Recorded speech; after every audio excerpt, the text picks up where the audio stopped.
Gunnar's Daughter, Chapter 13. Vigdis now sat at home at Baden, and was so full of sorrow that nothing could cheer her. She hardly cared to take food or drink, to dress herself or comb her hair. Never could she take her thoughts from the wrong Vigeyat had done her.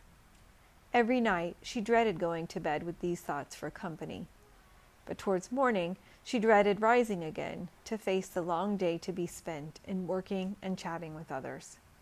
She said to herself, "Now I am like a bird that lies on the ground, fluttering its broken wings.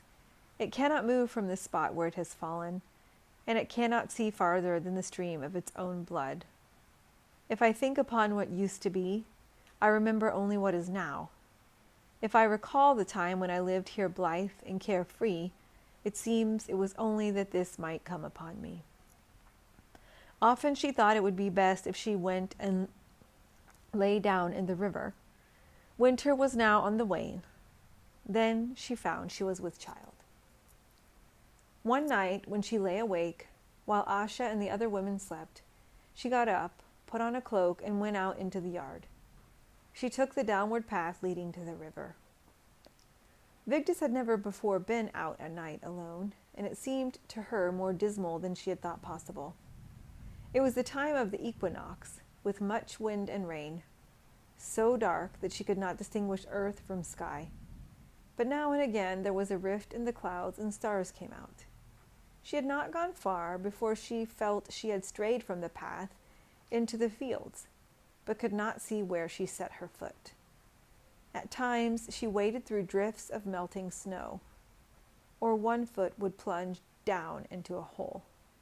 But for the most, she found a slippery frozen surface, for the snow had been washed off the ground where it sloped down to the Frisia.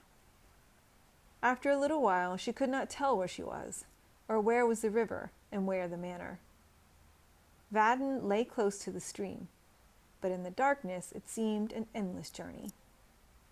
At last she slipped on the frozen ground and slid down till she came up against something and threw her arms around it.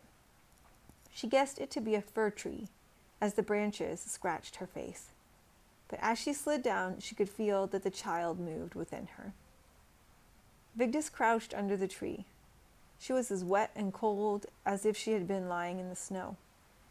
She crept closer in, so as to have some shelter from the rain. But the wind howled and crashed in the treetops around her, and the darkness was full of ugly noises. She did not know what things were prowling and shrieking around about her. She lay there till the first light of dawn. Then she saw that just below where she lay was a steep drop to the river. The water was dark as pitch and full of drifting ice. Her courage was now quite gone, and she walked back to the manor. It was not far, now that day was dawning.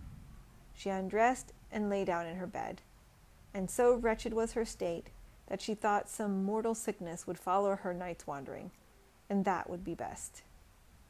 In the morning, Asha asked, "How is it your clothes are so wet, foster daughter?" Vigdis answered that she had been out to the briar during the night. There was sickness among the cattle that year, and it was so dark that I could hardly find my way back to the house. Asha asked no more, but merely remarked that Vigdis should have spoken to her. One day, Asha said that Vigdis must be sick. Her look was so changed that she sat drooping on the bench, and she begged her earnestly to confide in her foster mother. But Vigdis answered that she was not to trouble herself about this. Gunnar was ailing that winter, so that not many folk came to the house, and as the season wore on, Asha contrived that there was no other woman at Baden but herself and Vigdis. Vigdis fashioned herself a laced garment that she wore under her dress, and for the most part she stayed within doors. Thus it was that no one noticed her state except Asha, but she dared say nothing.